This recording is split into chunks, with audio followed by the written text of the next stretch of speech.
Bon fête from France. And he's showing off for French. I hope you've had a lovely, lovely Christmas period. We've certainly had a very relaxing first Christmas in our new house here in the Dordogne. We have, yeah. Making new traditions because it's our first Christmas here, so we've had a few new things and shopping in the market for our food on Christmas Eve and Not having Christmas dinner on Christmas Day. Yeah, we did à la française, which is to very much have your big meal on the Christmas Eve. Yeah. So we did that, and then leftovers on Christmas Day. It's also different. And then nice walk with some new friends on Boxing Day, and we've got a New Year's Day jamming session. Not New Year's Eve, New Year's Day jamming session. Yeah, with some coming up, friends yeah. as well. So yeah, we're just trying to make new traditions, I guess. And the point of this video is, what's the point? Well, one of the points is to reflect back on the year that was for you and for us. We've been doing that, looking back at 2018 and all of the changes that this year has brought us here. This is obviously the biggest physical change.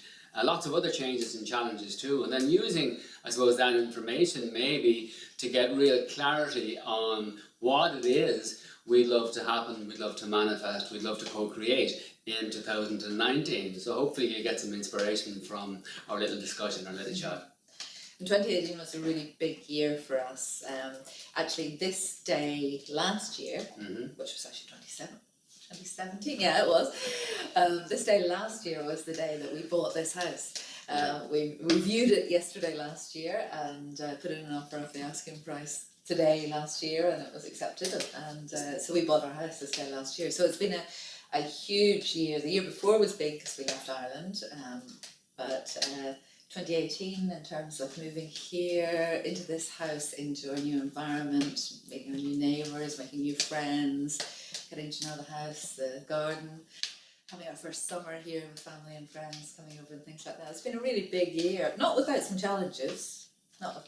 Some big challenges, but of course, as you all know, that challenges sometimes are there to help you to grow as a human being. And if you're like myself and Jenny, and I guess those of you who are watching this video are, challenge and change are wonderful aspects of living, and we embrace the changes and the challenges.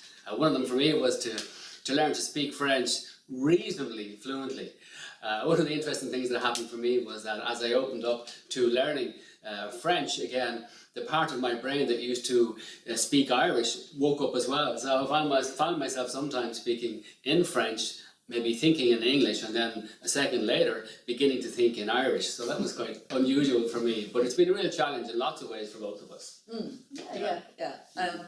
So yeah, we just wanted to share one thing each, one kind of top tip, if you want to, for making next year, for making 2019 a really great year for you. Yeah.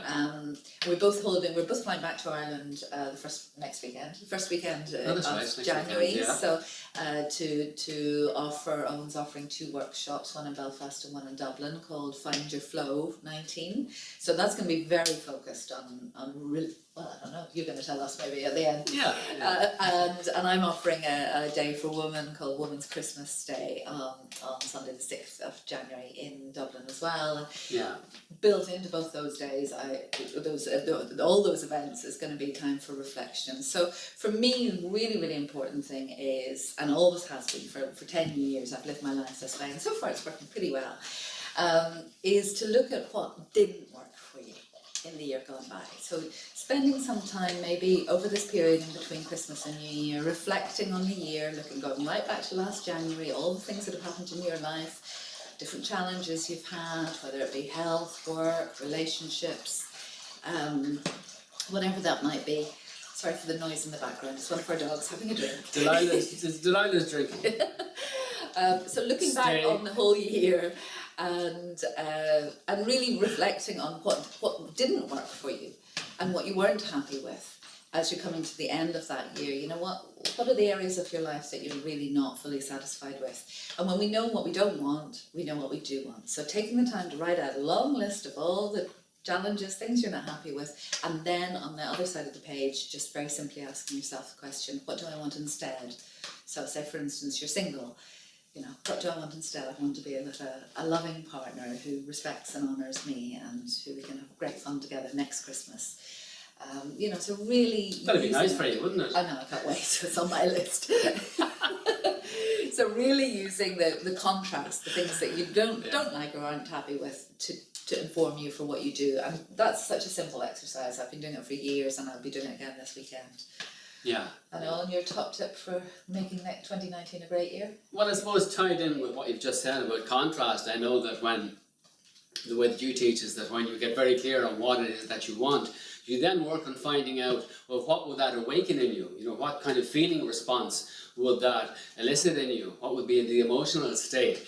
So for me, one of the key ways that I've lived my life, certainly for the last 5 years, has been before the start of a new year, to get very, very clear on how I want to feel at and towards the end of the year. So towards the end of next year, what one word is it that you would love to really feel and manifest? Now that word may be related to the list of things that you've decided you do want. And so taking charge of kind of your emotional state for me is very powerful. It's the one thing we can do. We can't actually take charge of the manifestation, but we can take charge of the feeling state. So I'll give you an example of some of the words that I've used over the years. Like one of my favourite words was, in a particular year, I think 3 years ago, I just wanted to feel accomplished by the end of the year. So that was my kind of anchor every day of the year. That was my focus, to feel accomplished. And then based on that, it's very easy then to take action on, oh, what is it today that would help me to feel more accomplished? You know, another year it was connected. I wanted to feel more connected to other human beings. Well, what action would I take to elicit that response? And so it's not necessarily goal focused, but it is focused on your feeling state. Because ultimately, one of the things we have certainly found in moving to France and the simpler lifestyle and so on is that, you know, more doesn't necessarily equal happiness. That equation doesn't really work. Sometimes less equals happiness. And for us, it's more about, how do I feel today? And if I feel very well every day, if I feel at peace, if I feel fulfilled, if I feel accomplished, if I feel connected, there isn't an awful lot more. But strangely enough then, the universe steps up and gives you lots of wonderful manifestations, like a life in France. So just with one the word. Wonderful woman. With the wonderful woman. Oh, of course, with a wonderful woman. Yeah, she's coming too. She's on her way. She's on her way. So just take the one word and really kind of dial into what word is it for you, and then to use that word as your anchor, as your focus, and to remember it every day. And it's very simple, and sometimes the simplest things are the most powerful, because it's very easy to get distracted by all the different kind of help there is out there, and sometimes we're just kind of grasping at this, no it's not that, no it's not that, no it's not that, and we keep going around in circles. Just take one word. Keep it simple, stupid. Isn't that the phrase? Thanks very much. So I hope that helps. Hope that gives you a little bit of inspiration as we draw to the close of 2018, and that you maybe make some time this weekend just to settle in, to reflect, and to refocus. And if you don't have time between now and then there are still a few places left. Owen's in Dublin on Saturday the 5th.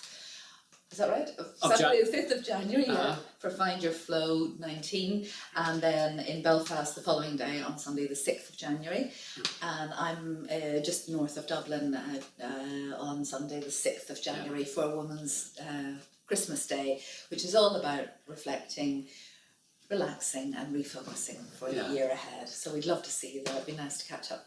We would, and if Jenny happened to get those dates wrong, it is just a Saturday and a Sunday. It might be the 4th and the 5th. It's possible. No, it's the 5th and the 6th. Anyway, here's the website. I'm going to put the link up here, and you can find all the details at positiveliving.network.com. And if you really want to treat yourself in 2019, why don't you come out to the Dordogne and join us for our first ever retreat together in the Dordogne in September. Full information about that also on positiveliving.network.com. So, Happy New Year to you from both of us. Have a great New Year, and I hope 2019 brings all your blessings and all the dreams come true may come to you. And may it be very, very blessed. And peaceful. Namaste. Namaste.